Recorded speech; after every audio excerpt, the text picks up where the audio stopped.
All right, we're rolling. What's up out there, YouTubers? Welcome to my channel. Welcome to my very first video. You know, I've been thinking about I have been thinking for several years about doing a YouTube channel. I just didn't really know what to do. I figured, well, I'll do one about myself. But I'm like, oh, come on, man. You know, no, I just didn't think I don't really have enough that's terribly exciting or interesting or unique enough to put out there that anybody would really want to watch. I do some things I think are interesting and exciting, but whether or not the rest of the world thinks the same is a different story. So I decided, oh, well, go pick a topic. And I'm thinking, well, it shouldn't really matter if I just pick a topic, just go with it. But I guess I've just kind of been intimidated at some of the YouTube channels out there that already do those topics and do them really well. Like I was true crime before true crime was even a thing, before at least before what it is now on social media. And I guess I always thought if I was going to do that, I should have done that way long time ago. But I had that analysis paralysis is what they called it. I just couldn't figure out what I was doing. But I'm at a very strange point in life right now, and I figured if anything, I can chronicle that, and I can chronicle on YouTube what I'm going to go through here in the next 3 or 4 months. And I'm going to explain it all, and you will know the whole story. So I've recently been motivated by other YouTubers, 40s, 50s, even some people in their 60s that are talking about what it's like to get older. And looking back and at their experiences and what they've been through and the wisdom that they gained from it. And people who are also going through a hard time like me right now.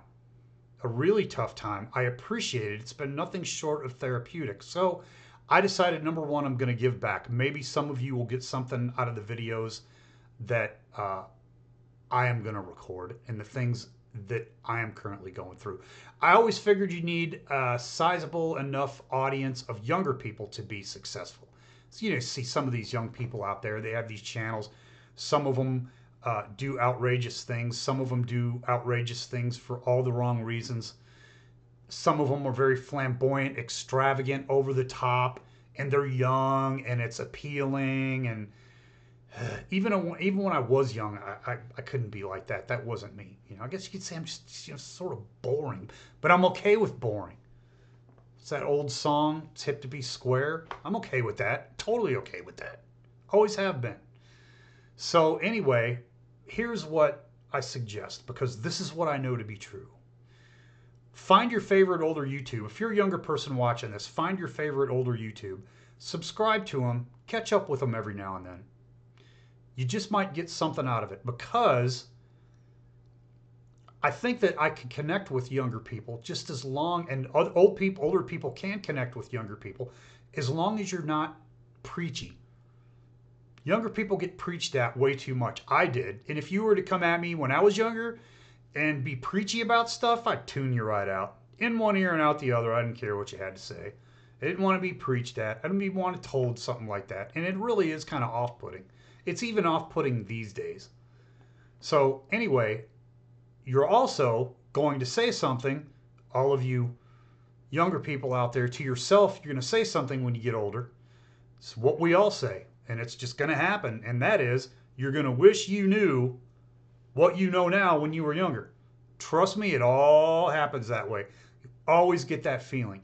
So by watching some of us older YouTubers, maybe, just maybe, you can get something out of it and help avoid that hindsight regret that everybody has later on in life. Not terrible, but you always wish you knew more when you were younger.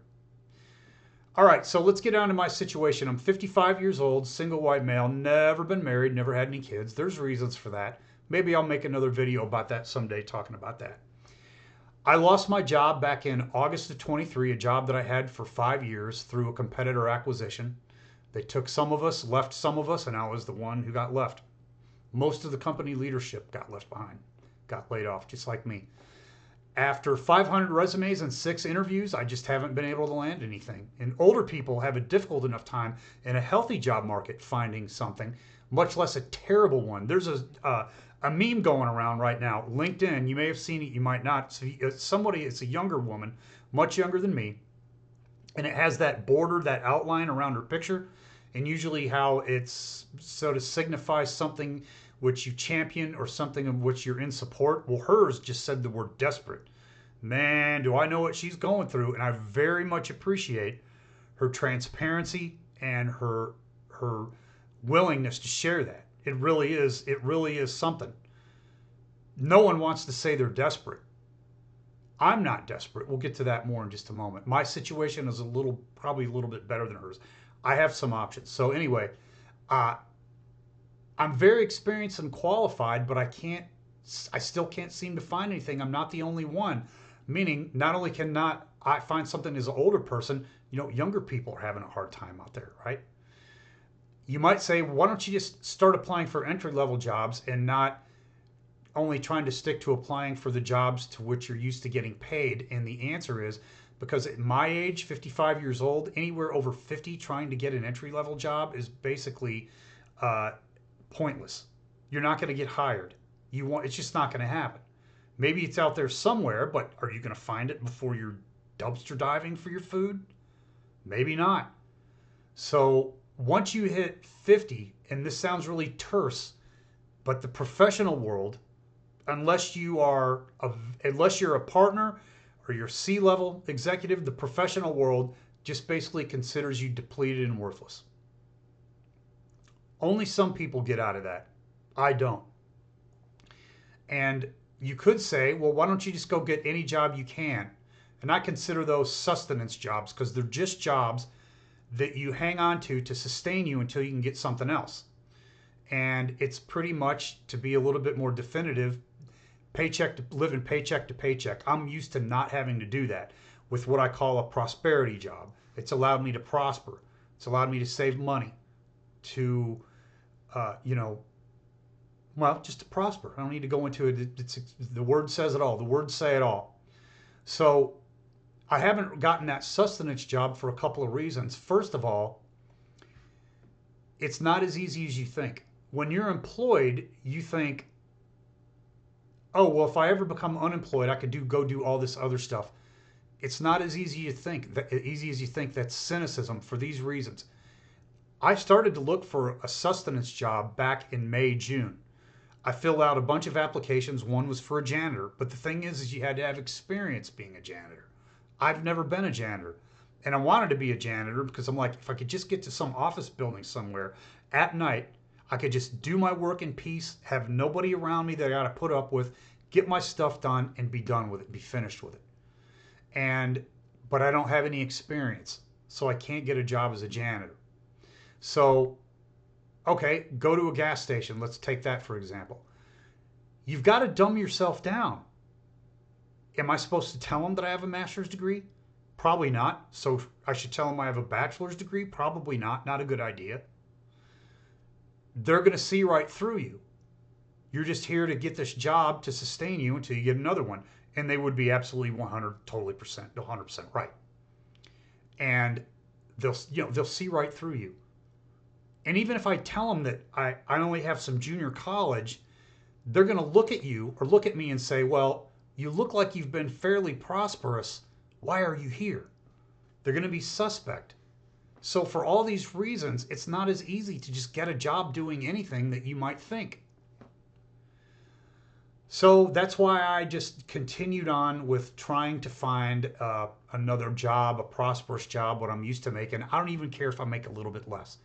I am not above I'll do anything. If it's janitor, I'll do it. I'll do it as long as I can sustain myself. But I have now decided that I'm making a preemptive move because I'm not yet broke and I want to keep it that way. I am vacating my place. I gave a 60-day notice a few days ago. I've already started weeding stuff out, what I'm going to either try and sell, give away, or throw away. You can see over my left shoulder back here, there's a big pile of stuff. That's part of it. So I also have a large collection of vintage electronics. That's all. I'm going to not really go into much about that, but that's worth something. I'm going to sell that. I'm also going to sell what car I have now. I might just even cash in my 401k, and I have another source of income. Well, I say it's not a source of income. It's just something else that I could sell that would be worth. It would be worth selling. It would bring a significant amount of money. Significant, anywhere from 2,000 to 3,000, maybe 4. Okay, yeah, significant. And so I'm going to gather up all that money, and I'm going to go buy a van in which I can live, which will be a little bit more suitable than living in a hatchback Honda. Don't want to do that. It's too damn small in there. So I'd rather have something a little bit larger. I have the resources. I just need to convert them all. I need to liquidate and get that van. And there's also another reason that I haven't landed or gotten or started to look for a sustenance job. And that's because I have just a little bit of complexity here. Something that really complicates life is an elderly parent. My mother is 79. She'll turn 80 in February, an octogenarian. She's losing the ability to live independently. It all started back at the end of June when I started to look for that sustenance job when she fell in the Target store. She spent 5 days in the hospital. She sustained a concussion. And I was going to, like I said, I was going to get that sustenance job, but she has not been able to take care of herself. I've been doing all of her shopping. I've been taking her shopping, taking her walking, getting the mail, taking out the trash, all that stuff. She lives upstairs. She can't get up and down the stairs without my assistance. So I've been doing that. It's taken up a lot of time. I just decided that I was gonna keep looking for the prosperity job. So you might just say, well, why don't you just get rid of all your stuff and then just move her out of that second floor apartment, get an apartment with her on the first floor? But I kind of don't want to do that for this reason. My mother's not going anywhere tomorrow. She's not in any immediate danger. She's not in the best of health, but not in the she's not in the worst of health, but not in the best. And I don't want my name on a lease because even though she's not in any immediate danger, I think she's going to live to see 80 years old and live past it. She's still much closer to the end of her life than she is the beginning. And I know that. And someday when she goes, which will be the worst day of my life, and I know that some of you have already dealt with this, some of you are dealing with it now, some of you will deal with it. And there's nothing in life that could prepare you for that. There are some things in life you thought you would just never experience or never have to deal with, but guess what? Here it is, and it's real, and it's right here. And so I'm having to deal with that. And so when I get her a place, when that day happens, and when we move her from upstairs to downstairs, we're getting rid of a lot of her stuff. But when that day comes, I want to be able to take what I need, or not what I need, what I want, the valuable stuff, the sentimental stuff, get everything that I want to have. And then for the next 2 or 3 weekends, have like an apartment sale, sell as much as I can.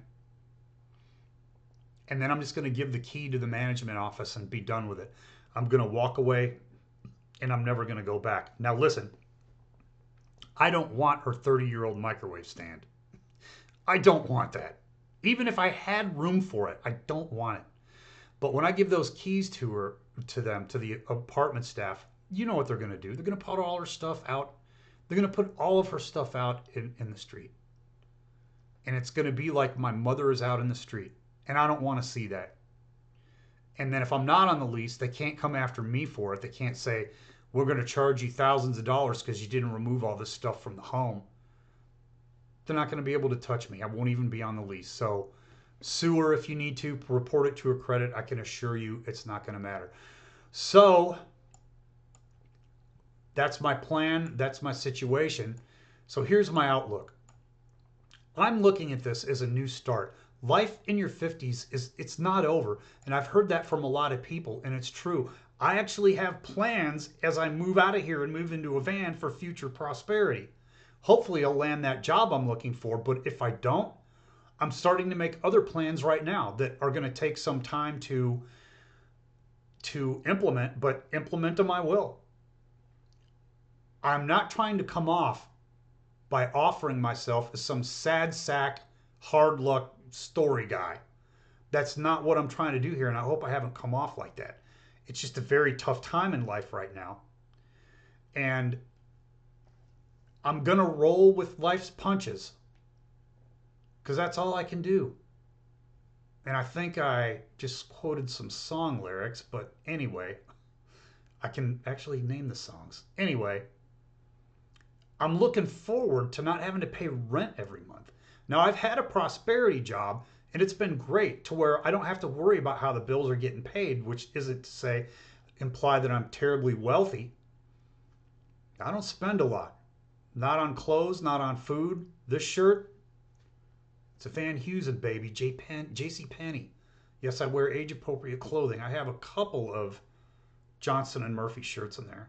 They didn't sponsor this video. Awesome store. Anyway, I'm looking forward to it, not having to pay rent. So when I go out and I get that sustenance job that I just might have to get, I might have to accept that my professional life for the time being is over.